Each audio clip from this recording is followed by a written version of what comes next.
여러분 안녕하십니까. 부동산학개론 한동균입니다. 자, 이번 시간은 이 부동산 정책론 중에서 이 시장 실패의 원인 중에 하나죠. 바로 이 외부 효과에 대해서 살펴보는데, 자, 외부 효과는 또 시험에 우리가 자주 출제가 되는 용어라는 거 염두에 두시면서 우선 잘 확인을 해 두셔야 됩니다. 자, 이 외부 효과 또는 외부성이라고 하는데, 이 시장기구, 자, 여러분 시장기구는 시장 내에서 수요와 공급에서 가격이 결정되는 그러한 장소를 말합니다. 근데 이 시장기구를 통하지 않고 한다는 얘기죠. 자, 시장기구를 통하지 않고라는 것은 시장 내부에서 가격이 결정되는 것이 아니라 시장 바깥 외부에서 가격이 결정이 되기 때문에 외부라는 명칭이 붙었죠. 자, 시장기구를 통하지 않고 우리가 제3자, 시장기구를 통하지 않고 제3자에게 의도하지 않은, 제3자에게 의도하지 않은 우리가 이익을 줄 수 있죠. 제3자에게 의도하지 않은 이익 또는 편익을 주었는데 그에 대한 대가를 받지 못하는 상태를 우리는 정 또는 플러스의 외부 효과라고 하죠. 이 정의 외부 효과를 외부 경제라고 합니다. 또는 이 긍정적인 외부 효과라고 하죠. 자, 의도하지 않은 손해를 입혔는데 그 손해에 대해서 또 대가를 지불하지 않는 상태를 마이너스 부의 외부 효과라고 합니다. 이 마이너스의 외부 효과. 이 마이너스 외부 효과를 외부 불경제 또는 외부 비경제라고도 하죠.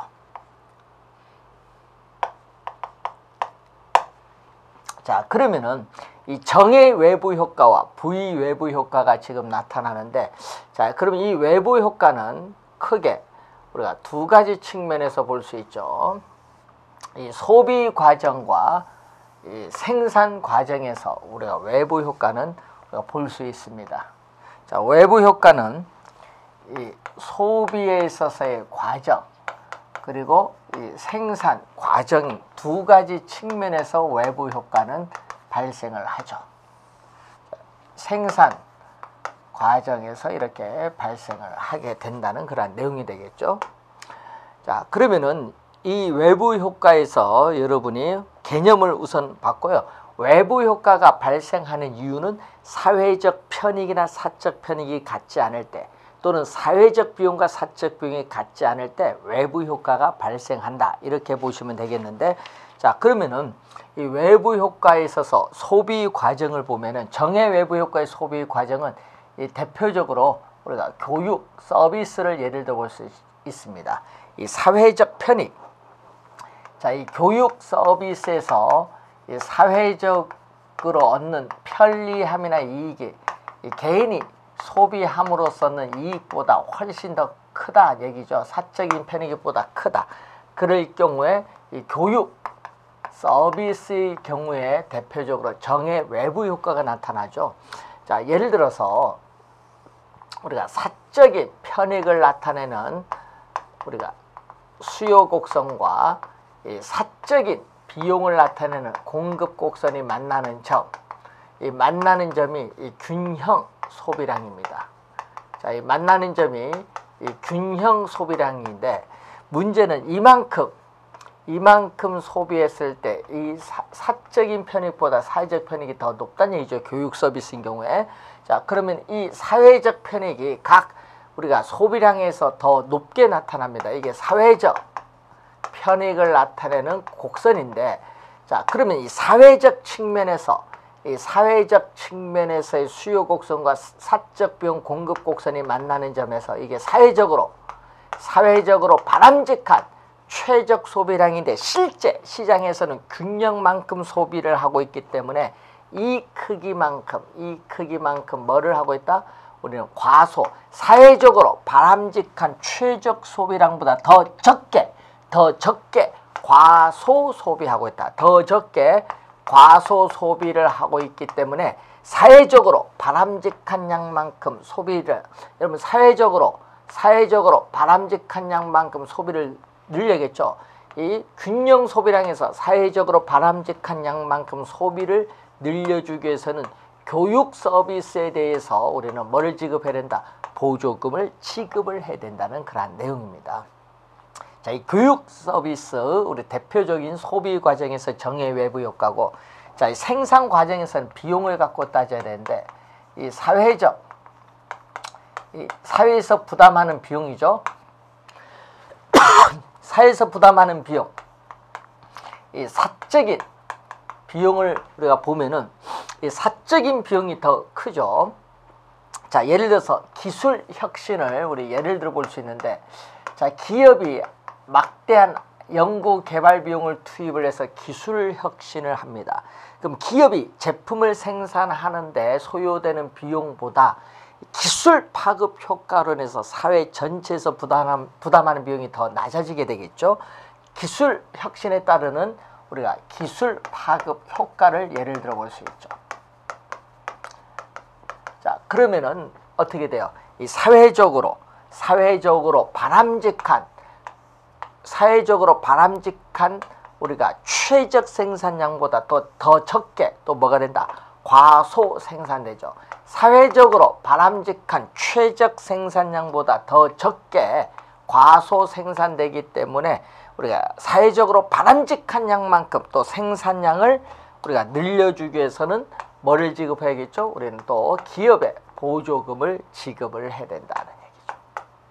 자, 그래서 여러분이 이 플러스 외부 효과가 나오면요, 과소가 나와야 돼요. 과소가 나오고 그러면 보조금이라는 용어가 나오면 되겠죠. 플러스의 경우에. 잘 확인을 해 두시기 바라고. 자, 그리고 술, 담배 소비와 관련해서 마이너스 외부 효과, 소비 과정에서는 이 사회적 비용보다 사적 비용이 더 크죠. 자, 술, 담배 소비를 우리가 예를 들어 볼 수 있죠. 자, 이 개인이 담배를 피움으로써 얻는 만족, 효용보다 간접 흡연으로서 주변 사람에게 피해를 입히게 되니까 사회적 편익은 줄어들겠죠. 이 사적인 편익보다 사회적인 편익이 줄어들어요. 개인이 담배를 우리가 소비함으로써, 자, 개인이 담배를 소비함으로써 얻는 편리함이나 이익보다 담배 소비를 통해서 간접 흡연을 통해서 주변의 제3자에게 많은 우리가 해로운 영향을 주기 때문에 사회적 편익이 줄어들어요. 자, 이런 경우에는 사회적으로 바람직한 우리가 최적 소비량보다 더 많이 과다 소비를 합니다. 더 많이, 마이너스일 경우는 더 많이 과다 소비를 하기 때문에 사회적으로 바람직한 양만큼 소비량을 줄이기 위해서는 술, 담배에 대해서 세금을 부과하겠죠. 담배 소비세, 주류세, 이 세금을 부과를 함으로써 소비량을 줄이는 내용이 되겠습니다. 자, 그리고 이쪽에서는 사회적 비용과 사적인 비용이죠. 이 생산 과정에서는 비용을 갖고 따지는데 뭐가 더 크죠? 사회적 비용이 더 크죠. 자, 이 사회적 비용은 기업이 제품을 생산하는데 소요되는 그 비용보다는 또 뭐가 있죠? 환경 오염물질을 배출시키는 공장이 들어서는 경우에 오염물질을 한 단위 더 정화하는데 추가적으로 들어가는 비용, 이 외부 비용이 들어가 있습니다. 외부 비용이 들어가기 때문에 이 사회적 비용이 사적 비용보다 더 크게 나타난다는 그런 내용이겠죠. 자, 그러면은 사적인 이 편익을 나타내는 우리가 수요 곡선과 사적인 비용을 나타내는 우리가 공급 곡선이 만나는 점에서 우리가 균형 생산량이 결정되고 있습니다. 그런데 문제는 이만큼 공급을 하면은 어떻게 돼요? 외부 비용이 더 증가하기 때문에 사회적 비용은 더 많아지겠죠. 또 이만큼 공급하면은 이 사적인 비용에 또 외부 비용이 또 증가를 하죠. 자, 이런 점들을 쭉 연결하면요, 이게 바로 사회적 우리가 비용을 나타내는 곡선입니다. 그러면은 이 크기가 바로 외부 비용이 의미하겠는데, 이 외부 비용까지 고려한 사회적 측면에서 사회적 측면에서의 바람직한 최적 생산량은 이만큼인데 실제는 균형만큼 생산하기 때문에 또 이 크기만큼 더 많이 뭐가 돼? 과다 생산되죠. 자, 이 크기만큼 더 많이 과다 생산되기 때문에 사회적으로 바람직한 양만큼 생산량을 줄이기 위해서는 우리가 환경 오염물질을 배출시키는 기업에게 이 공해세와 같은 세금을 부과한다. 자, 이 공해세와 같은 우리나라에는 오염배출 부과금인데 공해세와 같은 세금을 부과를 하게 되겠죠. 자, 이것을 우리는 피구라는 학자 이름을 따서 또는 피구 우리가 세라고 하죠. 이 공해세인 피구세를 또 부과를 하는 겁니다. 자, 여러분이 마이너스 외부 효과일 때는 과다라는 말이 들어오고요. 과다란 말이 들어오고, 그 다음에 세금을 소비량, 생산량을 줄이기 위해서는 세금을 부과한다는 것을 기억을 해 두셔야 되겠죠. 자, 여러분이 관련해서 나머지 두 그림은 요거 두 그림을 기출해서 한번 여러분이 생각을 한번 해보시고요. 상당히 시험에 많이 출제가 되는 내용입니다. 자, 여러분 교재 106페이지 그림 한번 설명해 볼까요? 자, 여러분이 대규모 생태공원을 조성을 하게 되면은 이 쾌적성이 높아지기 때문에 그 지역 주변에 어떻게 돼요? 부동산에 대한 수요가 증가해서 부동산 가격이 오르겠죠. 자, 수요가 증가하니까 그림 보니까 수요 곡선이 우측으로 이동해서 우리가 부동산 가격은 상승하는 그림이 나와 있습니다. 자, 그리고 107페이지에 보면은 자, 우리가 목재를 생산하는 목재 공장이 들어서게 되면은 목재를 생산하는데 환경 오염물질이 배출이 되겠죠. 자, 그러면은 이 목재에 대한 우리가 공장에 대해서 규제를 강화한다. 즉 세금을 부과를 하게 되면 목재 공장에 대해서 세금을 부과하면은 생산비가 상승하기 때문에 공급 곡선이 좌측으로 이동합니다.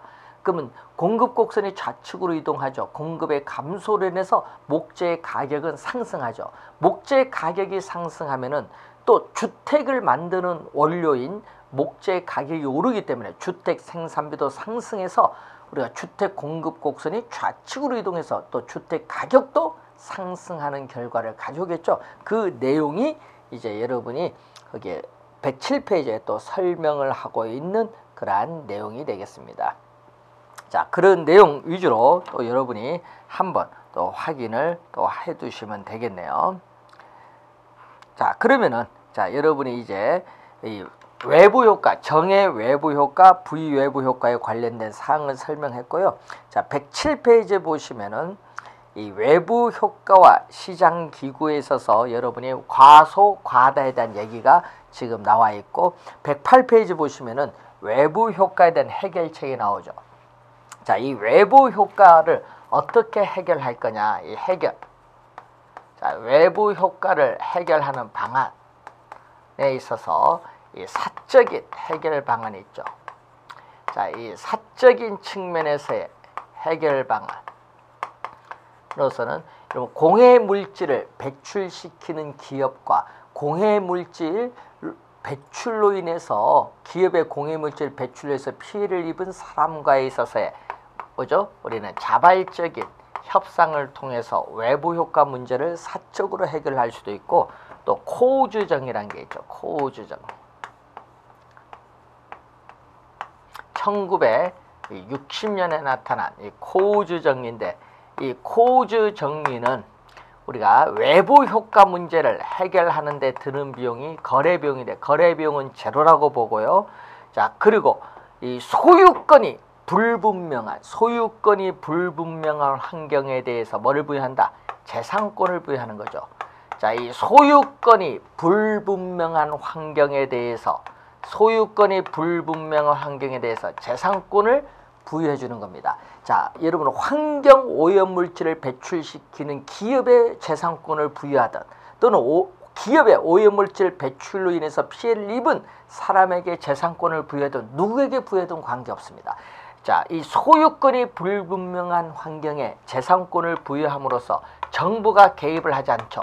이 정부가 개입을 하지 않고도 우리가 당사자 간의 외부 효과 문제를 스스로 해결할 수 있다는 정리를 우리는 코우주 정리라고 합니다. 이 코우주 정리, 이 사적인 해결 방안에 고주 정의가 있다는 걸 염두에 두시고, 또 시장적 접근을 통한 간접 규제가 있죠. 자, 이 시장적, 우리가 이 접근을 통한 간접 규제. 여러분, 간접이라는 말이 들어갔는데, 간접 규제하면은 세금을 부과하거나 보조금을 지급하는 거예요. 자, 여러분, 세금을 부과하거나 보조금을 지급함으로써 외부 효과를 내부화한다는 얘기죠. 자, 외부 효과를 내부화한다. 이 세금을 부과하거나 보조금을 지급함으로써 외부 효과를 내부화합니다. 자, 그리고 또 이 직접 규제가 있죠. 직접 규제. 자, 직접 규제의 대표적인 게 뭐죠? 우리는 독극물질 배출 금지. 독극물질 배출 금지라든지 핵 폐기물질 배출 금지, 인체에 유해한 영향을 주는 순, 납 등의 중금속 배출 금지. 첫 번째가 이 금지가 되겠죠. 금지. 자, 두 번째는 의무화가 있습니다. 자, 여러분이 무연 휘발유 사용을 의무화한다든지, 납성분이 없는 무연 휘발유 사용을 의무화한다든지, 또 지구 온난화 현상을 감소시키기 위해서 이산화탄소 배출량을 줄이겠죠. 그렇기 때문에 자동차 배기가스 정화장치 설치를 자동차 출고 전에 의무화한다든지, 의무화가 있습니다. 세 번째는 허용 기준 설정하는 게 있죠.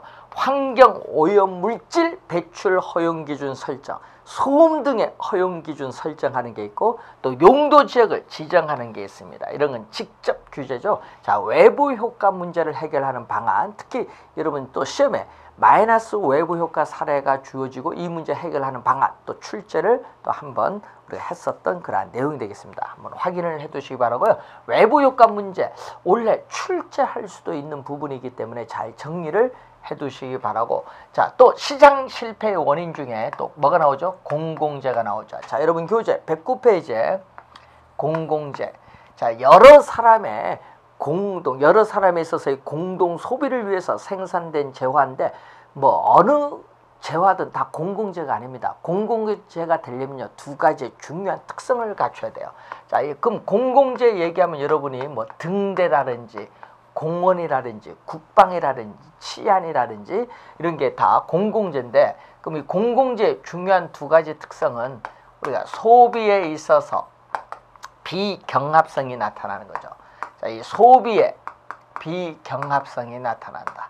자, 이 소비의 비경합성은 우리가 공동 소비한다는 거죠. 경합이 나타나지 않는다는 얘기입니다. 네? 경합이 나타나지 않는다.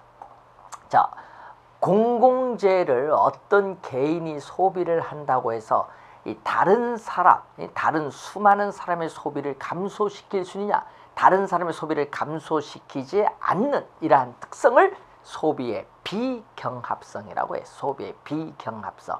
그러니까 여러분, 공동 소비한다. 여러분, 본인이 소비를 한다고 해도 다른 사람은 소비를 해도 그 양에는 변화가 없어요. 자, 그래서 대표적으로 우리는 예를 들면은 TV 방송 서비스를 예를 볼 수 있죠. TV 방송 서비스라든지, 또 어떻게 도로를 이용하는 거, 뭐 이런 것은 대표적인 소비의 비경합성이죠. 자, 소비의 비배제성이라는 용어가 나오죠. 자, 소비에 있어서의 비배제성. 자, 소비의 비배제성은 공공재가 이미 생산 공급된 경우에 공공재를 생산하는데 아무런 비용, 대가를 지불하지 않았습니다. 그래서 공공재를 소비하는 데 있어서 아무런 대가, 비용을 지불하지 않고서도 어떻게 돼요? 그 공공재의 소비로부터 어떻게 돼요? 배제시킬 수 없다는 특성입니다. 이 공공재를 생산하는데 아무런 대가, 비용을 지불하지 않더라도 그 공공재의 사용, 소비로부터 배제시킬 수 없는 특성을 비배제성이죠. 그렇기 때문에 뭐가 발생하죠? 이러한 비배제성으로 인해서 우리는 무임승차자 문제가 발생을 하죠. 무임, 공공재를 생산하는데 아무런 대가를 지불하지 않고 공짜로 이용하고자 하는 무임승차자 문제가 발생을 하는 겁니다. 자, 그래서 이 공공재에 있어서의 이 생산을 공공재에 있어서의 생산을 우리가 민간에서의 시장, 기구에 맡기면 어떤 형상이 나타나냐. 자, 이 공공재의 생산을 민간의 시장 기구에 맡겨두게 되면은 공공재를 민간에서 생산을 하면은 여러분들은 공공재를 생산하는데 이 비용을 우리가 지불해야 됩니다. 그런 수익자 부담의 원칙에 따라 그렇죠. 그런데 문제는 그러기 때문에 여러분 공공재를 생산하는데 여러분 비용을 지불해야 되기 때문에 이 공공재에 대한 이 시장에서의 진실된 선호를 여러분들은 외부로 표시를 하지 않습니다. 진실된 선호를 나타내지 않기 때문에 사회적으로 바람직한 양만큼 생산이 안 되죠. 그래서 과소, 사회적으로 필요한 양만큼 생산 공급되는 것이 아니라 과소 생산, 사회적으로 필요한 양만큼 더 적게 과소 생산 공급되는 경향이 있죠. 자, 이 관련해서 16회 또 우리가 19회, 22회 시험에 출제를 했죠. 19회, 22회 시험에서는 정답 지문으로 물었고요. 16회는 지문으로 또 출제했죠. 과소 생산 꼭 기억해야 됩니다. 과소 생산이라는 걸 잘 확인을 해 두셔야 될 부분이 되겠습니다. 자, 여러분 이 공공재와 공유자원, 이 바다 속에 있어서의 물고기 공유자원이잖아요. 그러면 이 공공재나 공유자원은 우리가 아무런 가격을 지불하려고 하지 않는 사람에게도 어떻게 돼요? 효용가치, 소비함으로써는 만족, 이 효용가치를 주기 때문에 외부 효과를 발생시킵니다. 그래서 이 공공재는 또 외부 효과 문제를 발생시킬 수 있다. 이렇게 생각을 하시면 되겠고요. 자, 110페이지에 지역지구제 한번 볼까요? 자, 이 용도 우리가 지역지구제입니다. 자, 이 지역지구제에 있어서 우리가 실시하는 목적이 있겠죠. 자, 이 용도 지역지구제를 실시하는 목적. 자, 여러분 토지 이용에 수반되는 이 바람직스럽지 못한 토지 이용 활동인 이 마이너스 시험에는 이것을 플러스로 출제를 많이 하죠. 이 정의 외부 효과로 출제를 많이 하는데 이 마이너스 외부 효과를 제거 감소시키는 것을 목적으로 하죠. 자, 이 마이너스 외부 효과를 제거 감소시키는 것을 목적으로 합니다. 즉 여러분이 이 지역지구제는 이 외부 효과로 인해서 발생한 해결책, 여러분 외부 효과에 있어서의 문제에 대한 해결책을 시장에서 제시해 주지 못할 때 우리가 정부에서 채택되고 있는 우리가 부동산 규제에 있어서의 한 방법, 정부에서 외부 효과의 문제를 해결하기 위해서 이 정부에서 채택되는 부동산 규제의 한 방법이 지역지구제가 됩니다. 그래서 마이너스 외부 효과를 제거 감소시키기 위해서 실시하고, 즉 어울리지 않는 토지용, 자, 주거용, 어떤 지역에서의 주거용과 공업용 서로 어울리지 않습니다. 자, 여러분 공업용으로 인해서 주택 가치는 하락하죠. 그래서 이 어울리지 않는 또는 양립하기 어려운, 자, 어울리지 않는, 양립하기 어려운 토지용을 규제하겠죠. 자, 어울리지 않는, 우리가 양립하기 어려운 토지 이용을 우리가 규제를 하는 거죠. 규제를 하면서 우리가 사회적으로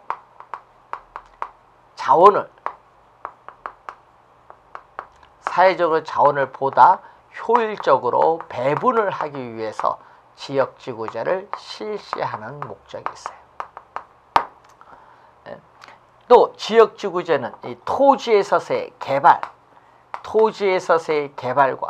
이 보전에 있어서 이 개발과 보전에 여러분이 상충되는 용어잖아요. 이 보전의 이 조화를 기하기 위해서 지역지구제를 실시하는 목적이 있고, 또 현세대, 자, 이 현세대와 아직 태어나지 않은 미래의 세대, 여러분 미래의 세대는 늦게 태어났다는 죄로 현재 토지 소유자가 전부 토지를 이용하면은 토지를 미래의 세대는 이용 못할 수도 있죠. 그래서 현 세대와 미래의 세대, 이 세대 간에 있어서의 이 토지 활용 면에서의 형평성 차원, 이 토지 활용 면에서의 형평성 차원에서, 이 토지 활용 면에서의 형평성 차원에서 우리는 지역지구제를 실시하는 목적이 있습니다.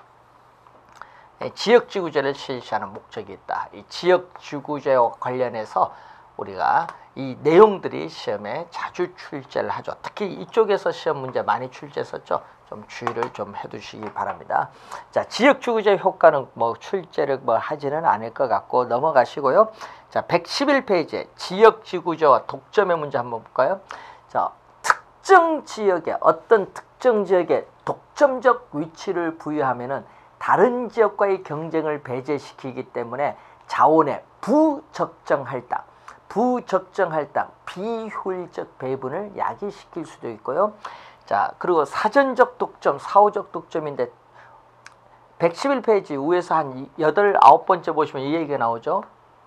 자, 예를 들어서 어떤 지역이 개발된다. 자, 어떤 지역이 개발된다는 발표를 해요. 자, 어떤 지역이 개발된다는 발표를 하게 되면은 이 발표를 하기 전에 미리 토지를 평당 우리가 10만 원에 매입을 했어요. 그래서 발표한 이후에 평당 100만 원으로 올랐습니다. 그러면은 발표하기 전에 평당 10만 원에 매입을 해서 발표한 이후에 평당 100만 원이 되면은 우리가 처분을 하면은 평당 우리가 90만 원에 우리 얼마 불로소득인 초과 이윤을 얻을 수 있죠. 따라서 이 사전적 독점이라는 것은 어떤 지역이 개발된다는 발표를 하기 전에 미리 토지를 점거함으로써 생기는 독점을 우리는 사전적 독점입니다. 그러면 사전적 독점인 경우에는 평당 10만 원에 매입해서 발표한 이후에 평당 100만 원으로 오르면은 그때 매각을 하면 평당 90만 원에 뭐를 초과 이윤을 우리는 얻을 수 있어요. 자, 그런데 사후적 독점이라는 게 있죠. 사후적 독점. 자, 이 사후적 독점이라는 것은 어떤 지역이 개발된다는 발표를 하고 난 이후에 평당 100만 원이 됐어요. 이때 평당 100만 원 주고 샀을 때를 사후적 독점입니다. 즉 어떤 지역이 개발된다는 발표를 했을 경우 우리가 발표한 이후에 토지를 점거함으로써 생기는 독점을 사후적 독점이다. 그럼 평당 어떤 지역이 개발된다는 발표를 하고 난 이후에 투자자가 위치가 고정된 특정의 토지를 획득하기 위해서 지불한 가격 평당 100만 원이죠. 지불한 가격에는 발표한 이후에 그 위치란 이점이 다 반영된 가격 평당 100만 원을 주고 샀기 때문에 초과 이윤이 발생하지 않습니다. 따라서 부동산에 있어서 문제가 되는 것은 초과 이윤이 발생되는 사전적 독점이 문제가 되지 초과 이윤이 없는 사후적 독점은 아무런 문제가 되지 않는다. 그런 내용이 되겠죠. 자, 지역지구제를 보완하는 제도로서 우리가 거기에 보면은 성과주의 지역지구제가 있죠. 자, 성과주의 지역지구제는 이 어떤 지역의 환경 여건이라든지 수용력을 고려해서 공해 물질을 배출시키는 업소에 대해서 총량 규제를 하는 거죠. 그래서 어떤 지역의 업소별로 우리가 배출량을 결정해 주는 겁니다. 그 배출량을 넘어서면 오염 배출 부과금을 부과하는 거죠. 자, 성과주의 지역지구제. 자, 그리고 인센티브, 유인 또는 보상, 지역지구제 있죠. 유인 보상 또는 상여 지역지구제인데 대표적으로 용적률 인센티브 제도를 예를 들어 볼 수 있죠. 자, 예를 들어서 강남 재건축 아파트에 있어서 이 소형 임대주택을 의무적으로 30% 짓도록 하는 대신 조합원의 손해를 보니까 용적률을 더 높여서 그 손해에 대해서 보상을 해주는 제도, 용적률 인센티브 제도가 대표적인 우리가 인센티브 지역지구제의 예를 우리 들어볼 수 있습니다. 뭐 그런 예가 있고요. 또 개발에 가서 배울 텐데 TDR, 개발권 양도 제도 있죠. TDR도 지역지구제를 보완하는 제도다. 이렇게 보시면 되겠고, 자, 112페이지로 가시면은 지역지구제의 문제점이 나타나죠. 자, 지역지구제의 문제점 어떤 게 있을까요? 자, 우리나라는 지역의 특성과 기능에 맞는 용도를 지정한 것이 아니라 전 국토를 획일적으로 용도를 지정을 했기 때문에 문제가 있어요. 그리고 또 우리나라는 지역지구제 문제가 또 뭐죠? 이 규제가 너무 경직적이라는 그러한 특징을 또 가지고 있어요. 규제가 너무 경직적이다.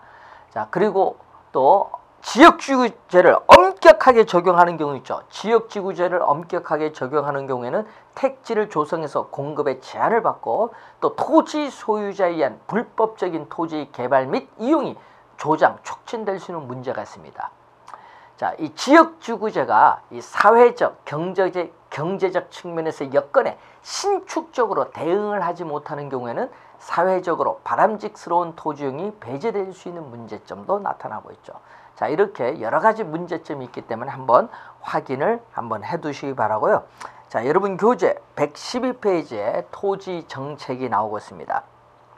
자, 이 토지 정책을 보면요, 특히 우리나라는 택지가 부족하다 보니까 이 택지의 수요 공급 불균형에 따르는 우리가 이 지가의 급등이 나타나죠. 따라서 지가를 억제하고 투기를 우리는 투기를 억제하고 지가를 안정시키는 기능, 또 지속적인 택지 공급을 확대해주는 것을 목표로 하고 있고, 또 개발 이익의 사유화를 방지하는 것을 목표로 한다든지, 자, 여러 가지 이제 토지에 또 우리 도시 개발에 있어서 난개발을 방지한다. 뭐 여러 가지 목표가 있습니다.